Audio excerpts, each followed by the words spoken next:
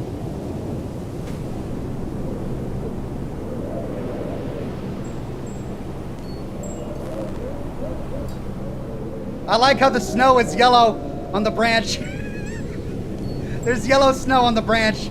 That's great. Something's moving in there. A rat?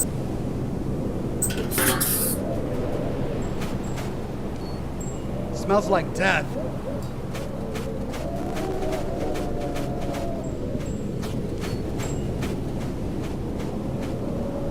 Resilient plant still alive in this cold. So vintage. I love the sound. Looks like the Larners don't check the mailbox very often.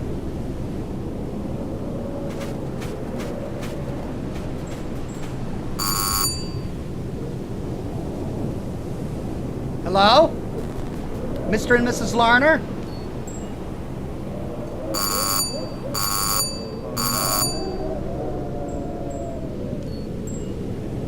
Oh God, Mom. What if they found Phil injured and went to the hospital? Or maybe they went out and Phil's in there all alone, dying. We have to go in. Honey, we can't just break into a house. I know something's wrong, Mom. I really do. They must have a spare key hidden somewhere. We're going to end up in jail. No.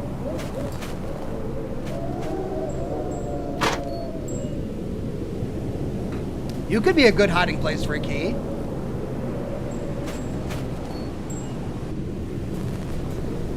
All right, mail hasn't been opened for months. They're not answering the phone. The last thing we saw was the sister with a gun. Oh my God. What were you saying earlier? What could have possibly happened that caused him to become a recluse? Looks like the head can be detached somehow. Screw it, no time for this.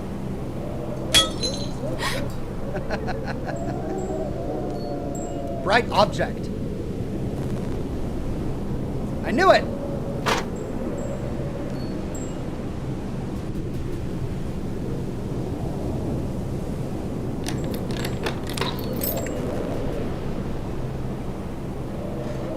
You'd better stay out.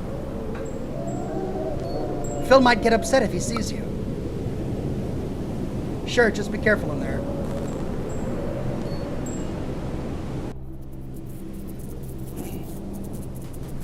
But wait, the parents couldn't be dead because the father came to the house with them. Unless the father's dead too. Remember, we saw the blood outside the church. Then we saw the church on fire inside. Maybe the father's dead too. Phil? Oh, what is that smell? Where the hell is the light switch? Here we go. The scene of the murder.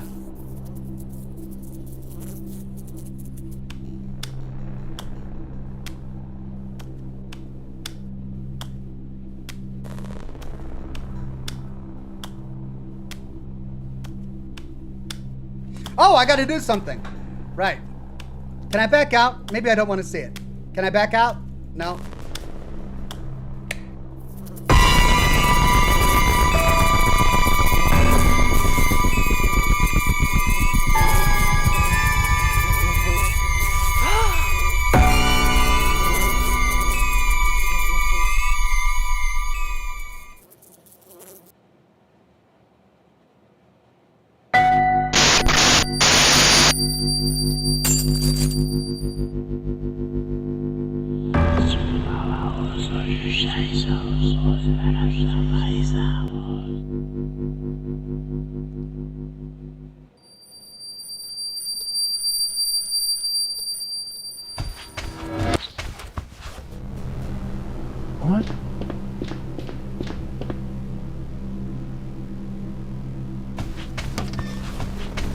Hey!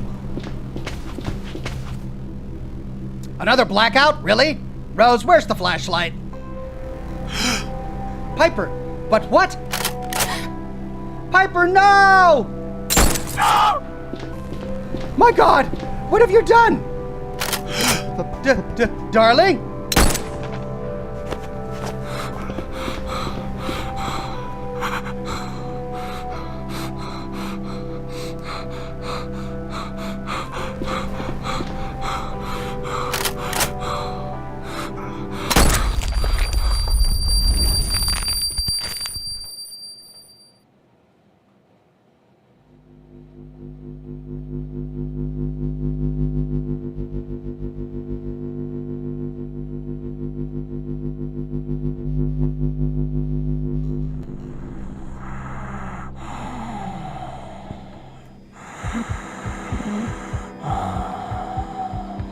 Nuka Tom says, I suddenly feel very guilty about my Lincoln joke.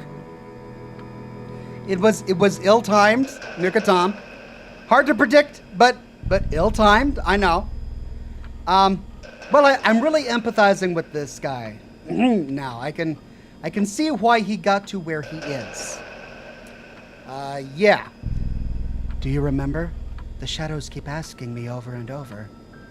My nightmares are taking shape, and I'm afraid they hide a horrible truth.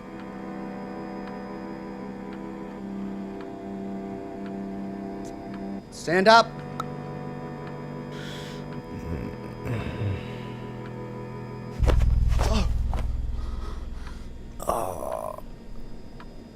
Oh. No, it's not possible.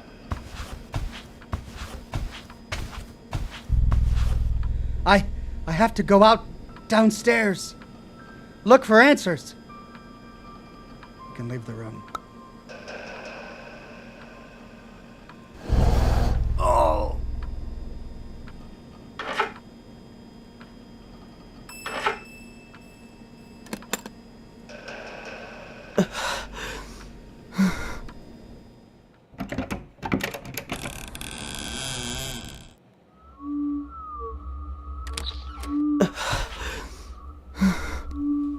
Father? Mother? Piper? My mind remains a blur. Many images pile up in a disjointed mess. But deep inside, I know something terrible happened in this house.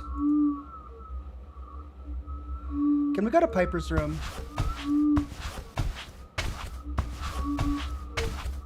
I need to get downstairs. Preston Garvey says, I don't see the problem. Can you shoot me in the right direction? Sorry, I can't. I don't know the right direction.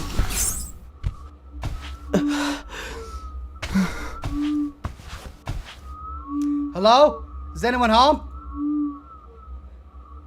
Father's office. I remember Piper coming out of Father's office with a hunting rifle.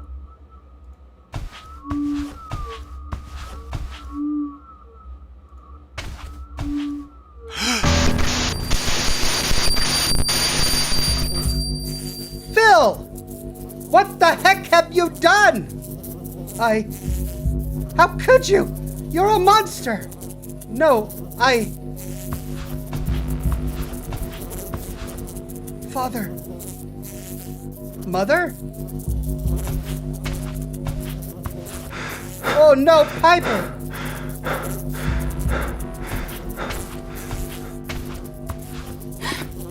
Stay away from me! I didn't! This can't be happening. I've started remembering. You don't understand. I remember now. It wasn't me. It was...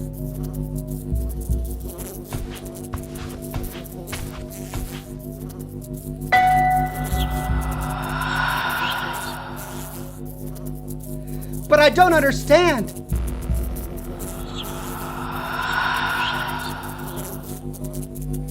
I've been talking to you all this time. I heard your voices.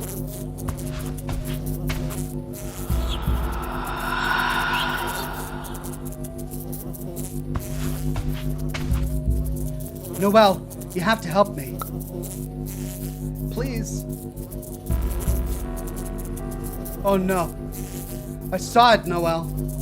I saw Piper falling into the abyss and I should have done more. Phil!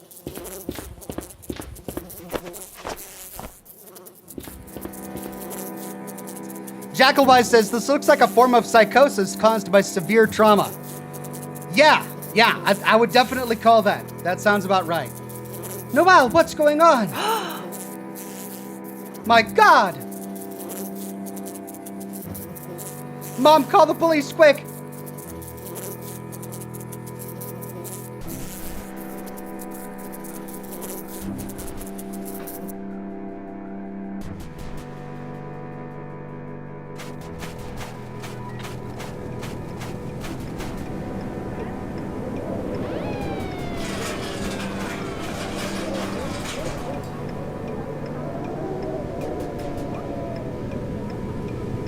The boy has a lot to explain. Everything points to the girl murdering her parents. Then she turned the weapon on herself and... what carnage. I can't remember a case like this since the Johnstons. And that was 15 years ago. Did you see the boy's room? What a mess. Who knows how long he's been locked up there? Poor kid. I guess he snapped after witnessing that horror. I don't blame him. Come on, let's finish cordoning off the area. It's starting to get crowded here.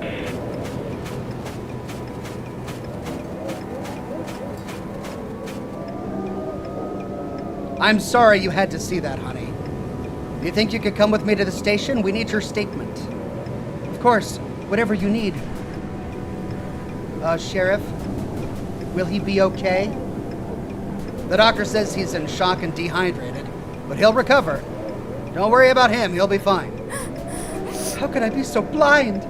All this time. Don't blame yourself. It's not worth it. No one knows what people are going through. We each suffer our own hell in silence.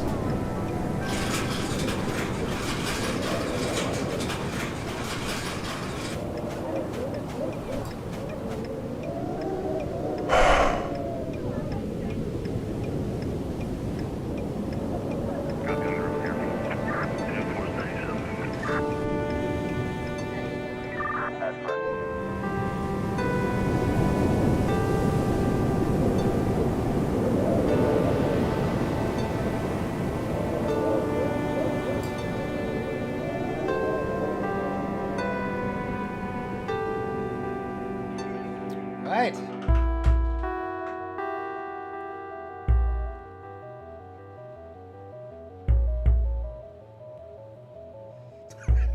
There's the eye.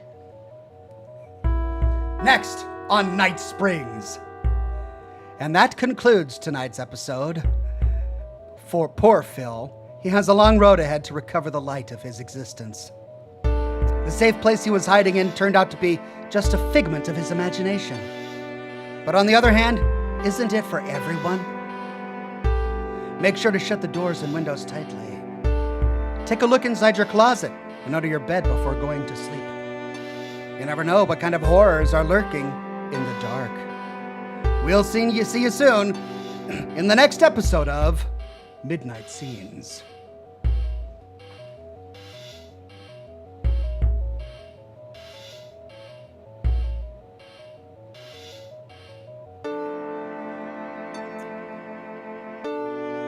Well, there we go. There's our late night, light and breezy, fun jump scare horror game on Scotch and Smoke Rings. Definitely not too heavy. Definitely not too heavy. No, we have just light and breezy, scary stuff, right? Ooh, boy. Dong Ho Choi says, can't agree more with what the sheriff said. No, that's true. The sheriff said that you have no idea what other people are going through. Everyone suffers in silence in their own way, and that's absolutely true. Everyone from, students to YouTubers to politicians, they all suffer in silence in their own way. But we can only hope that they don't have stories as traumatic as that of poor Phil here. Wow. What a tale. So he was imagining the voices of his parents and his sister. They gave us some cues, some clues earlier on when he was looking through the telescope and we saw that trail of blood going into the church. I wonder what that was supposed to signify. And the bound up straw man that was in the mailbox, what was that about? Was it just a pop cultural reference, or was it supposed to have meaning in the plot? And then the fire that was going on inside the church. I mean, was that during one of his hallucinations? It must have been. But I wonder what it was supposed to signify. Both of those strange occurrences happened with the church, concerning the church. And the father was the only person in his hallucinations to actually visit the home. Could something have happened to the father that no one else knows about? But no, because the father talked with Noel as well, who wasn't going through any form of illness at the time. So interesting. I wonder what those clues were supposed to mean.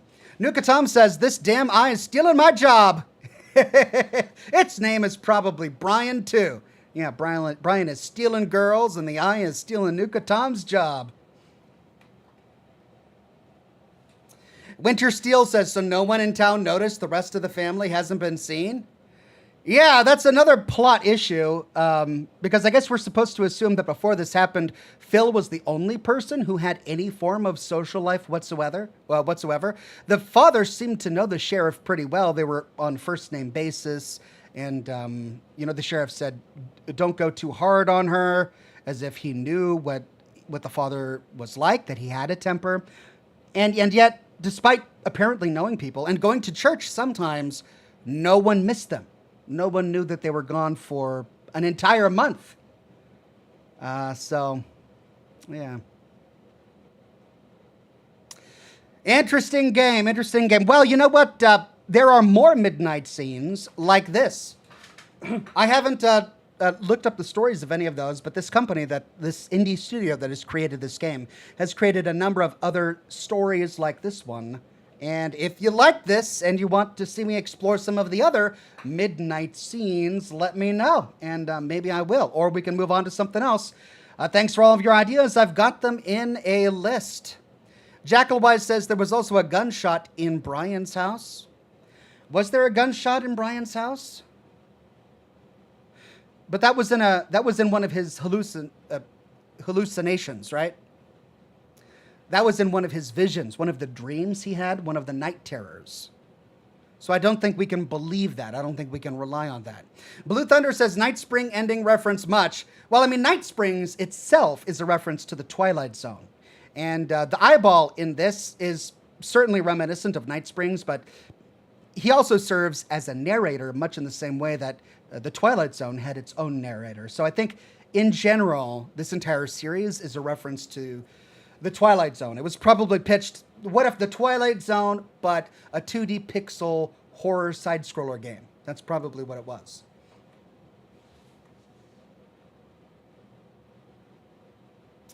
Okay, well, that's it for me. The game is over. I've got to head on out. I'm going to get some sleep and then get to work on my next episode in Fallout London. Thanks for watching that series, everybody. Hope you've been enjoying it. Many more episodes to come. If you like the Fallout London series, make sure you're all caught up in time for the next episode. Share the video, like it, do all of the things you do to send all of those wonderful social signals to YouTube. And I'll see you next time.